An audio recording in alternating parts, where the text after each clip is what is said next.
Part 1 बातचीत में जितने भी क्वेश्चन है वो सारे का आंसर आसान भाषा में दिया गया है। क्वेश्चन 1, अगर हम में वाक शक्ति न होती तो क्या होता?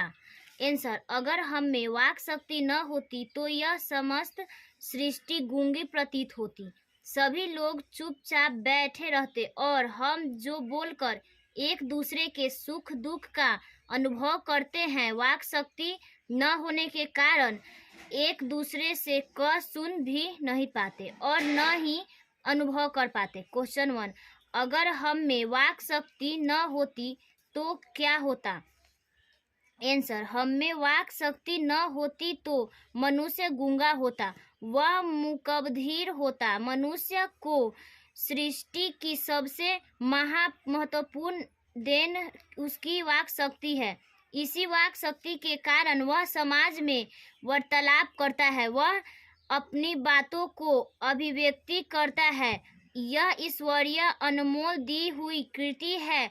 यदि हमें इस वाक शक्ति का अभाव होता तो हम पशुओं की भांति होते, जो हम सुख दुख इंद्रियों के कारण अनुभव करते हैं, वह अवाक रहने के कारण नहीं कह पाते। चाहे तो आप लोग इसका स्क्रीनशॉट भी ले सकते हैं।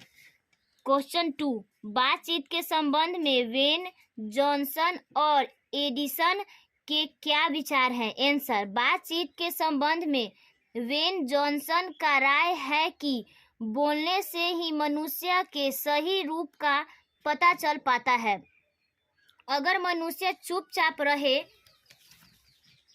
तो उसके गुण दोष का कभी पता नहीं चल पाएगा।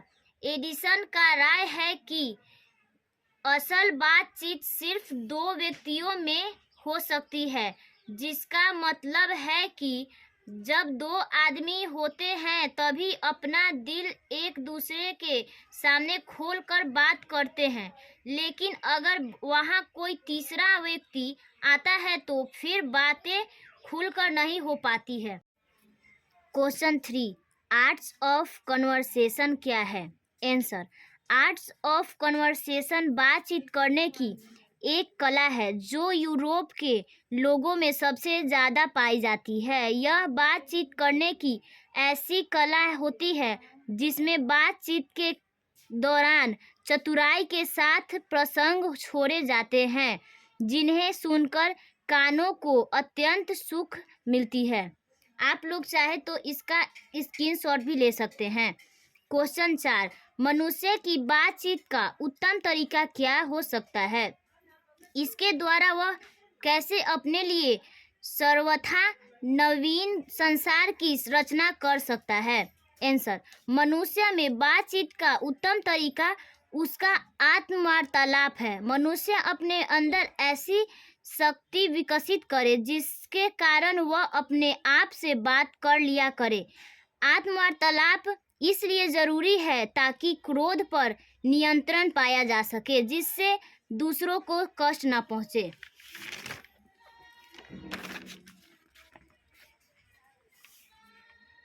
क्योंकि हमारे भीतर एक की मनोवृत्ति नए रंग दिखाया करती है, वह हमेशा बदलती रहती है। इंसान को चाहिए कि वो अपने जिह्वा का काबू रखे तथा अपने मधुर वाणी से दूसरों को प्रसन्न रखे। ऐसा करने से किसी से न तो कटुता रहेगी और ना ही किसी से वैर। इससे दुनिया खूबसूरत हो जाएगी। यही बातचीत का उत्तम तरीका है। सुहृदय गोष्ठी इसी का नाम है। इसमें लोग सोच समझकर सूझबूझकर बात करते हैं। व्याख्या करें। हमारी भीतरी मनोवृत्ति प्रतिक्षण नए नए रंग दिखाया करती है। वह प्रपंचात्मक संसार का एक बड़ा भारी आईना है, जिसमें जैसी चाहो वैसी सूरज देख लेना कोई दुर्घट नहीं है। आंसर, प्रस्तुत पंक्ति बालकृष्ण भट्ट द्वारा रचित पाठ बातचीत से लिया गया है। मनुष्य की भीतरी मनोवृत्ति प्रत्येक क्षण नए नए रंग दिखाती है, अर्थात उसमें नए नए विचार आते रहते हैं। वह इन प्रपंचों से पूर्ण संसार एक बड़ा आईना है।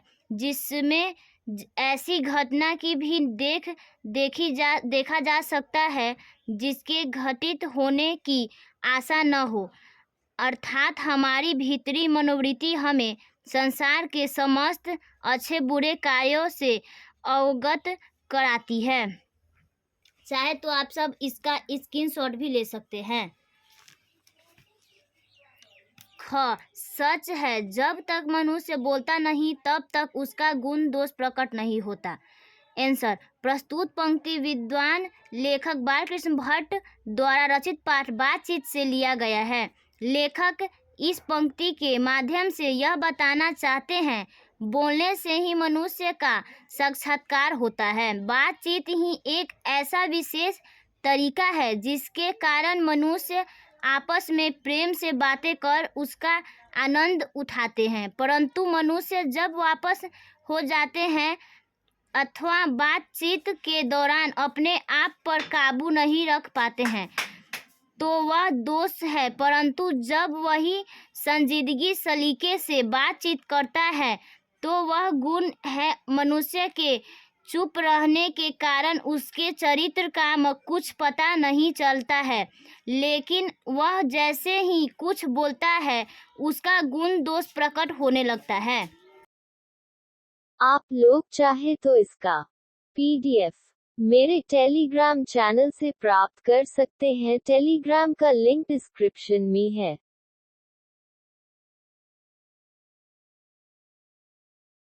लोग मेरे चैनल पे नए हैं तो लाइक, सब्सक्राइब और कमेंट करें।